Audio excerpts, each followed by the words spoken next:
I think of myself as a modern-day Abraham who smashes corporate idols to help the chronically overworked find a more fulfilling life. Now, I see some confused looks on your faces out there. Idala what? It's a word that many people cannot pronounce. They're not sure what it means, or they think it's this old statue worshiping thing. I can't tell you how many people told me to take idolatry out of the title of my book. You know, it's great to solve overwork. Yes, there's many people who are working all the time. They don't have enough time for their friends and family. Their health is suffering. But idolatry, that just doesn't make any sense. Well, then I explained that idolatry is a metaphor for overwork. If you make the company the most important thing in your life, it will suck up all your time. You'll find yourself working longer and longer hours, and suddenly time for family, for meals, for other things, they just go away. Corporate idolatry is an essential part of my formula for regaining control of your life and for better health and happiness. So I'm going to tell you why corporate idolatry is critical.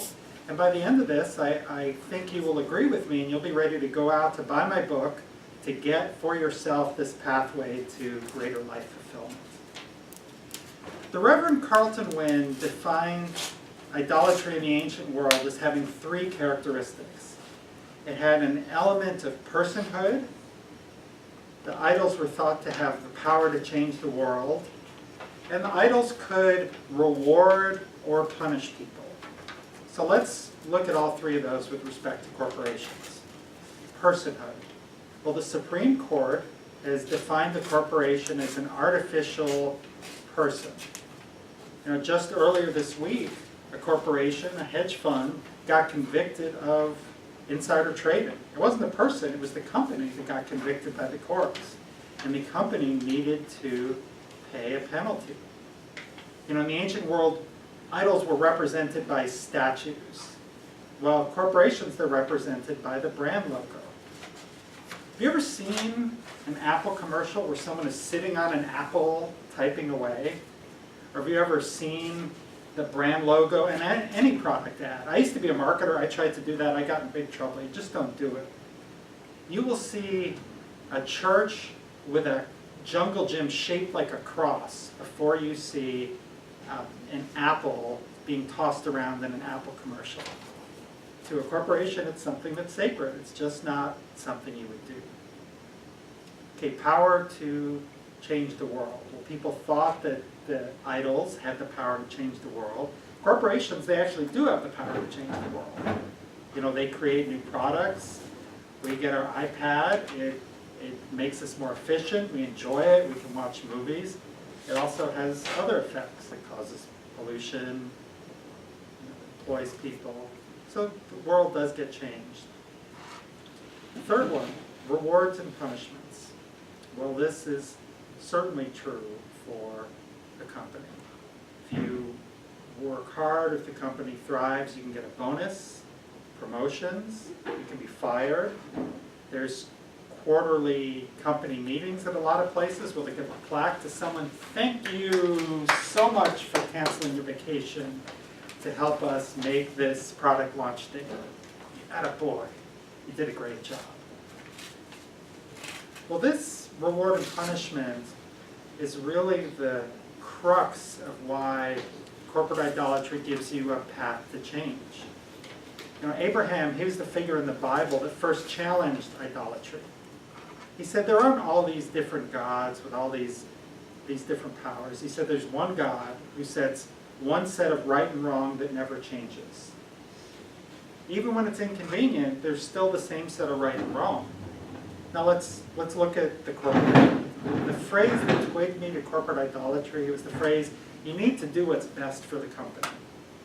Now we often heard that when we were shipping a product late and the customers were going to be mad or there was a canceled project. So this set of right and wrong, it differs between companies. Company number one, say anything to get the deal. Just get it sold, we'll sort out the mess later. Company number 2 might say, you know, we're going to be painfully transparent with the customers. We're going to tell them more than they want to know, because that's what our culture is. And that's, you know, there's nothing to say which one is the better business strategy. But that's very different than a universal set of right and wrong. So in today's world, is there such a thing? We live in a global world now. There's cultures all over the world. There's lots of different religions. Well, I'm going to tell you there is. In 1993, there was a Congress that came together to try to define a global ethic, and they found there was something that was in over 15 different religions and philosophies from around the world: South America, Africa, Judaism, Islam, Buddhism, Confucianism, and it's the golden rule. Treat other people as you would like to be treated in a similar situation. So if we accept that the thing that's making us work is corporate idolatry, then we can look at the thousands of years of writings about how to escape from idolatry. Oh, okay. Sorry. Oh, that's all right. I'm very much on track. So we know how to escape from corporate idolatry, and that's the golden rule. I call it putting people first.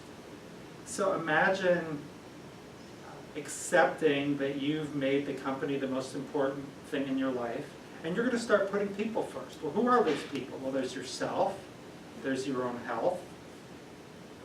So imagine an evening the way it might be today, where your company has an unwritten rule that you check email and you respond within 15 minutes if it comes in before 11 o'clock.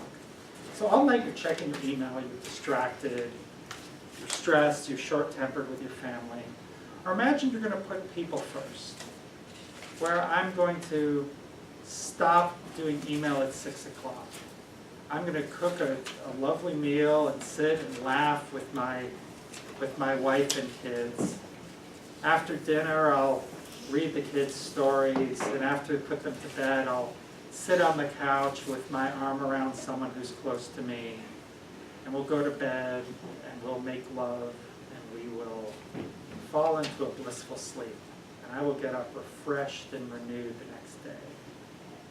This is what awaits us if we can reject our corporate idolatry and start putting people first. Corporate idolatry is an essential part of understanding why we're overworking. And when we bust our corporate idols, we can live a happier and more fulfilled life.